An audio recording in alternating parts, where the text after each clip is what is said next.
Halo Sobat RSCM, perkenalkan saya Dr. Agung Kusumawardani. Saya salah seorang staf dari KSM Kedokteran Jiwa Rumah Sakit Cipto Mangunkusumo.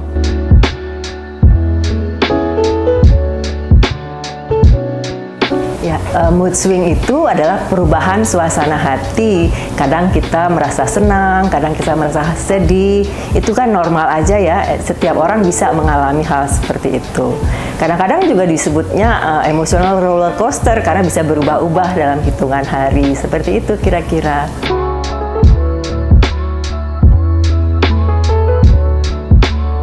Bisa jadi mood swing itu normal ya, karena semua dari kita punya perasaan ya, jadi bisa ada naik turun perasaannya, sedih, senang, bisa berganti-ganti, tapi itu hanya berlangsung sementara.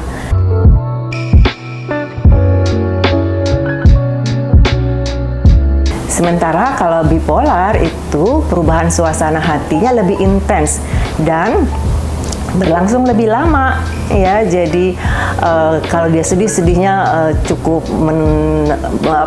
berat atau cukup jelas, atau kalau dia happy, senangnya juga berlebihan dan berlangsungnya nggak cuma 1-2 hari. Jadi intens dan menetap perubahan suasana hati tersebut sampai berlangsung minimal 1 minggu, bahkan bisa berlangsung lebih dari 2 minggu. Seperti itu, dan tidak hilang dalam hitungan hari seperti mood swing.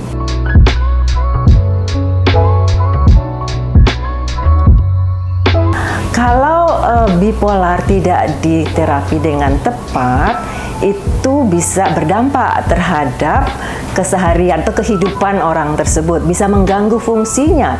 Jadi orang tersebut bisa mengalami kesulitan dalam melaksanakan tugas-tugas hariannya.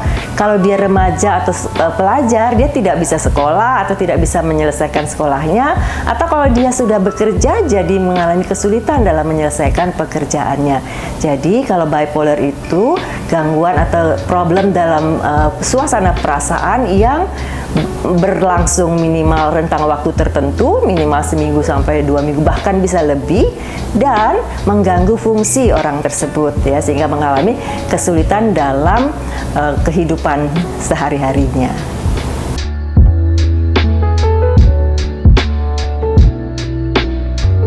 Oke, untuk diagnosis untuk gangguan bipolar harusnya ditegakkan oleh seseorang yang memang profesional. Jadi orang yang memang punya kompetensi untuk menentukan apakah ini suatu gangguan atau bukan. Sebaiknya tidak mendiagnosis sendiri.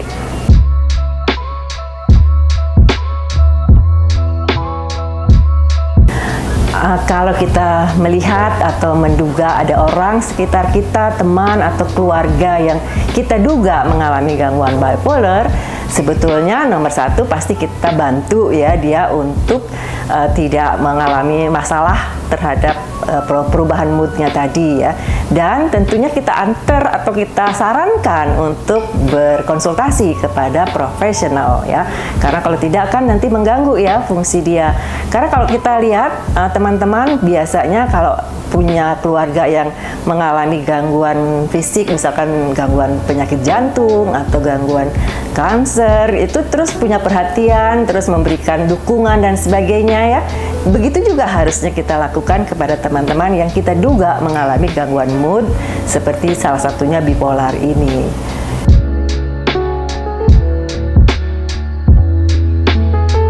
Ya, baik Sobat Sehat RSCM, apabila kita melihat atau menduga teman kita mengalami gangguan bipolar ya, sebaiknya kita memberikan dukungan kepada teman kita ini ya, sehingga mereka tidak mengalami kecemasan atau tidak mengalami kekhawatiran apabila menceritakan apa yang dia rasakan ya.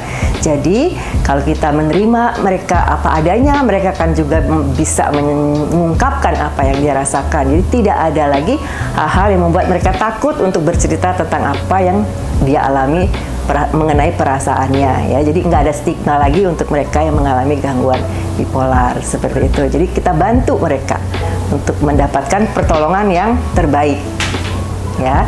Jadi teman-teman jangan lupa saksikan Ngobrol Bareng RSCM di channel YouTube RSCM.